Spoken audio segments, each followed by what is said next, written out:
Hi. Sorry.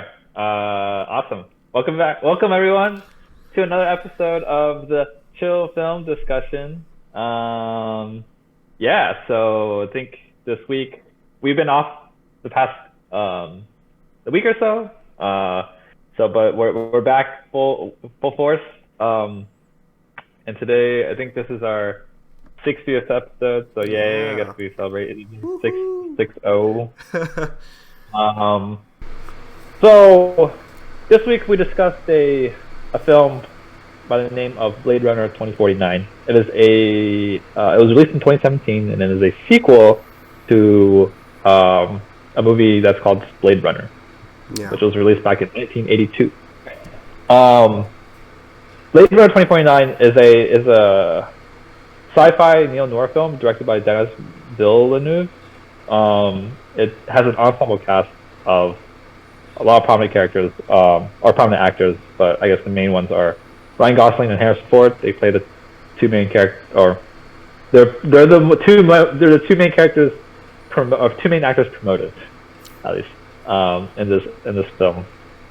And yeah, I mean, it literally is just about these beings called replicants and humans, and apparently replicants are now birth. So now we're trying to find the child that was born from a replicant. And the main character, Kay, who's played by Ryan Gosling, believes that he is the one who is that Right. special child. So that's sort of like what follows this plot and trying to figure out who this child is and following Kay's journey into revealing that mystery, I guess. Hmm. Um, but anyway, yeah, so this film itself, I think, is absolutely gorgeous. I really like Denis Villeneuve's, like his vision, his just his style of like how he portrays scenes, how he just world builds, like his world building. Hmm. He and his like basically like a lot of his like aesthetics, his colors, his shots. It just feels it's just very like it's just very beautiful. Um, I don't know how many different ways I can say beautiful, but like it's very aesthetically pleasing. And I just felt like I was very like from the opening, from just throughout the film, like a lot of the even the so-called B-roll part, where it's building up the setting. I was all for that. I just thought it just felt very like dystopian, very futuristic, very um, neo noir. I think is the feel, which I guess is like part makes sense because like the genre of this film. Hmm. But um, I think he just did a fantastic job with like how visually appealing this film is, especially like that when the Las Vegas scenes when it was like all orange. I thought that was like really pretty. Yeah. Um, but yeah, I think going on to like the acting itself, I think the acting was really well done um, by all of the cast. Ryan Gosling did a great job. I think he's perfected the blank stare. Um, he does a lot of blank staring, maybe too much of it in this film. um, and I mean, Harrison Ford, legend Hmm. in the acting business. Um, I will give a shout out. I do want to give a shout out to the Sylvia Hooks who plays Love. She is the like I guess the main antagonist of this film, one could say, or at least the most directly involved antagonist in this film. Um, yeah, I think she does a very good job with her acting. Based on my how I interpret it is that like she was very like her facial expressions very kind of showcase like a conflict between what she was doing and Hmm. how she felt about what she was doing. Like it seemed like she didn't want to do what she was doing, but she had to do it because she was being told to do so. So Hmm. it was a nice little contrast conflict. And she did a good job portraying an antagonistic figure in this film. Um, I think the plot was very nice. I think there was definitely there were parts where I felt like it was a bit too long, and I think that prominently just comes in like with the long shots of Ryan Gosling staring. I think those kind of show there, but it's a very nuanced because for the most part, the film is paced pretty well. Like even though it's long, it's 2 hours and 41 minutes. I think. Like it's. I never really felt like I was bored at any point. It always progressed. Right. There was always something new going on, like a next step, a next clue to sort of go off of. I do like a lot of the social commentary, I guess one could say, about the whole like replicants versus humans. Yeah. I never watched the original Blade Runner, so this is the only movie of the Blade Runner series I've only seen Blade Runner 2049, and it was really nice to sort of see like, oh, like how do you define like what is human? How do you define what's human? How do you know what define what's special? Like are replicants, even though they're not born, can they still feel, even if their memories are implanted? Like is it still real? Like that's always something like very nice to have in terms of like makes you think a bit.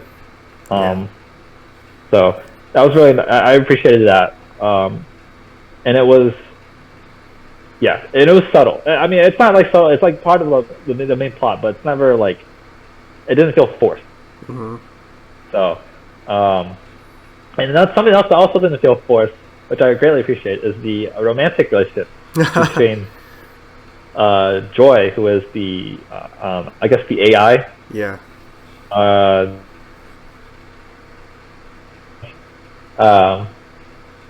And Kay. Yeah. A lot of times I think relationships portrayed in films are not needed.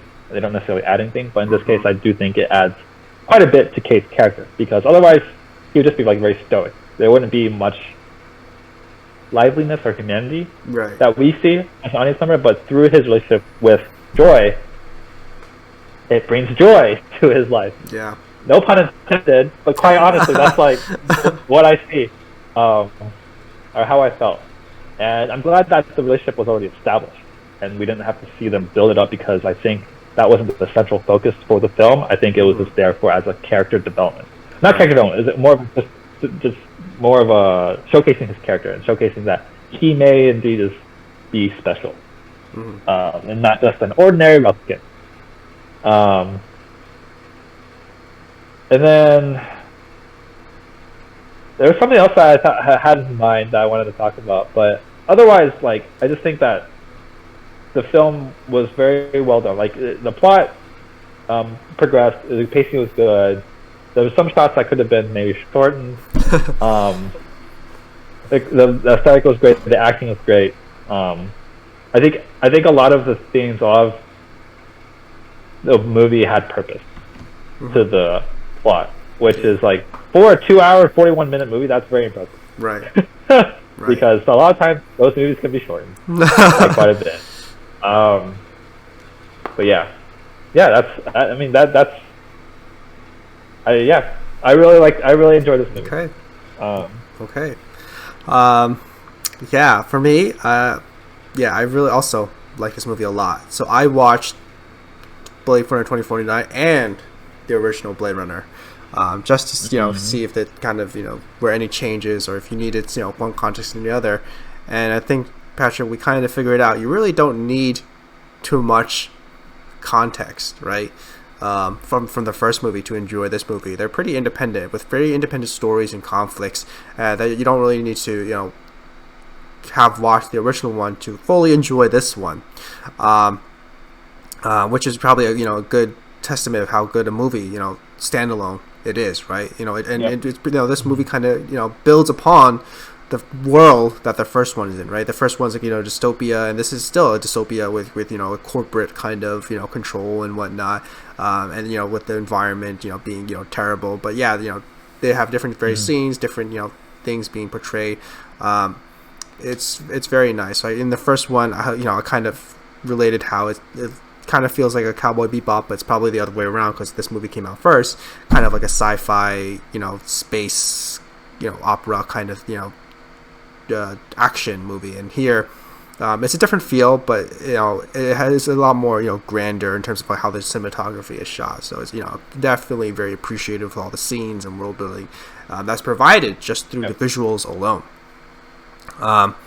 But the stories and conflicts are different. But I think the only one thing you know that might have, I don't want to say ruin the experience, but kind of puts it along is just like who Deckard is, or just a different interpretation of who his character is. But otherwise, we in this 2049, you kind of already know all. They kind of give you all the characters and information that you need from the first movie into this one without having to have watched the first one, especially since it came out almost over 40 years ago, right? So a very, very long time. So definitely appreciate it, but I think definitely, and it might be a hot take, I enjoyed it a lot more than the first movie.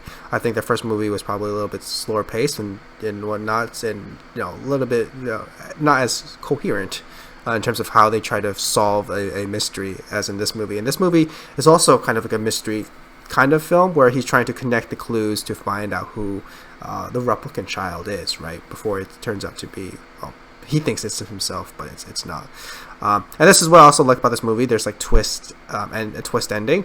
And I always appreciate a good twist when they kind of establish beforehand. Oh, yeah. I think they do it here very, very well. So I did enjoy that a lot. Yep. And then with I enjoyed all the characters, all the acting, as you said, and I really, really appreciated the relationship between Kay and Joy, and just as you said, I think it gives him color, but I also just thought it was sweet, and just how they are shown to love each other, right? And we kind of start to question, well, one, it gives Kay his emotional depth, right? Is he a replicant who's trying to find love and find that kind of what makes him human? But also it kind of questions like, what about Joy? Is she more special or particular, or is there something different about her from just regular AI programming, or is it just her programming and how it is, right? Because there's a scene that kind of cuts to when Kay is thinking back about Joy and whatnot. He kind of lists a scene with Dave Bautista's character. Kind of says, "Oh, have you ever seen a miracle?" Right, and that's kind of part of the montage of him thinking about Joy, right?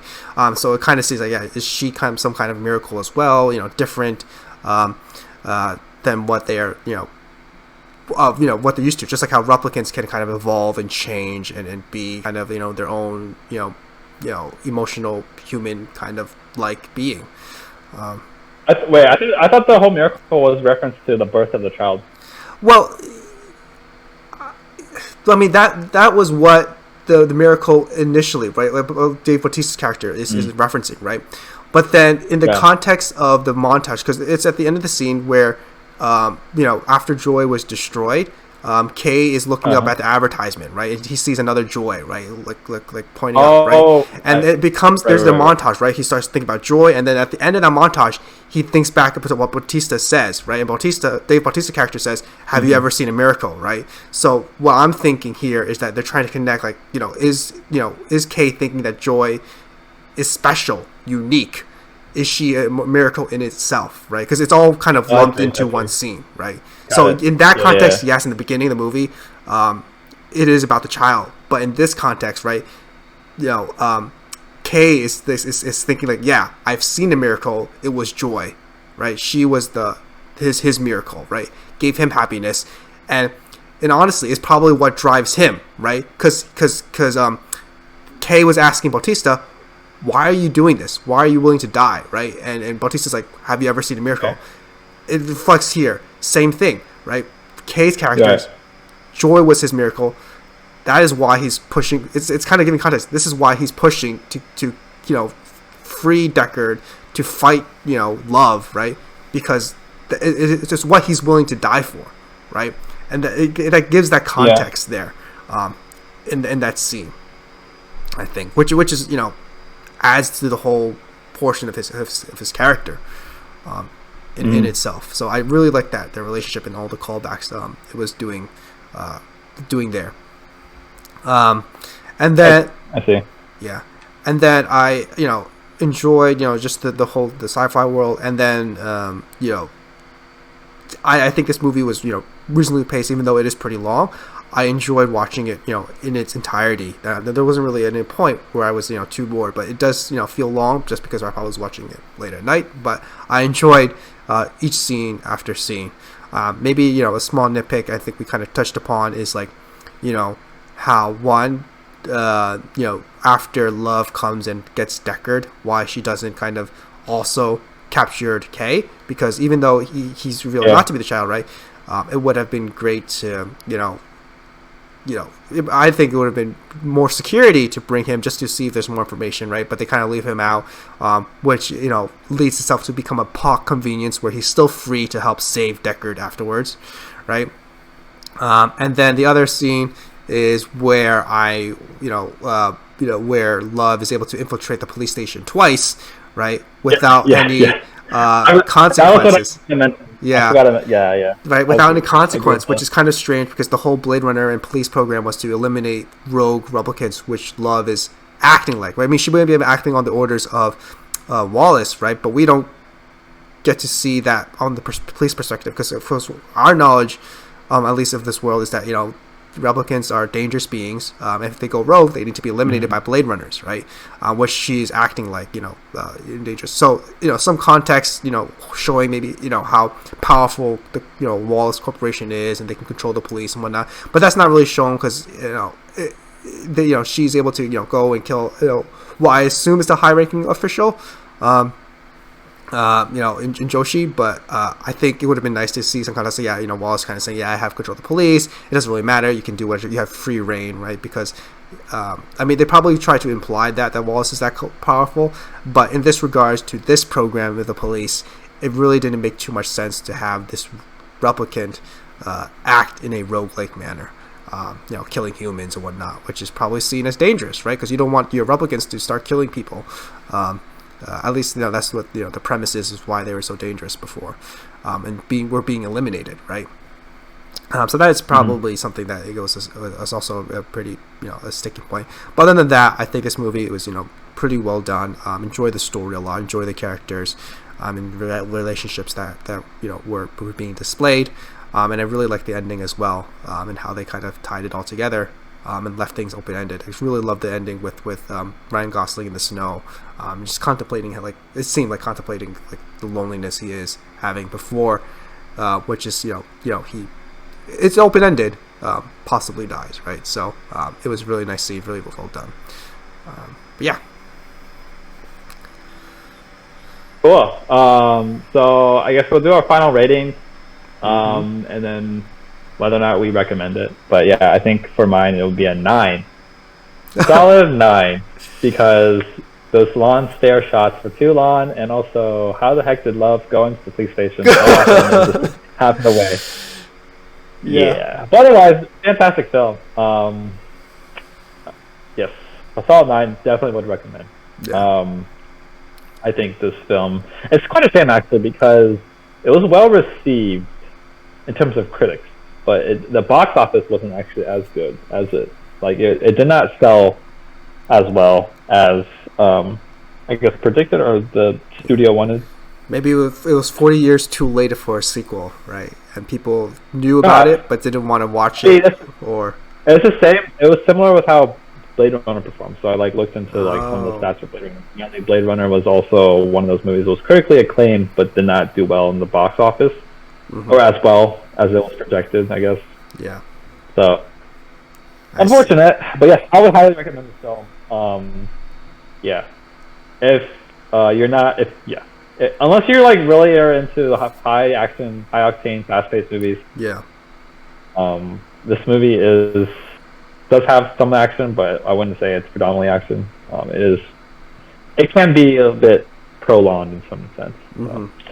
If you're prone to falling asleep or you're very sleepy, maybe not watching this movie. Watching a movie when you're more awake would be advised. But anyway, yes, would recommend 9 out of 10. 9 out of 10. Okay, yeah, I same thing, Patrick. I think this movie is a 9 as well. I think there's some things in this movie where the plot conveniences are a bit too much or a sticking point for me to say, it bothered me a little bit. But overall, the film was great, and I enjoyed it thoroughly, and how it was executed. And then I also want to give a rating to Blade Runner. I think so with Blade Runner 2049, I definitely highly recommend it. With Blade Runner itself, I'd probably give like a 6.5.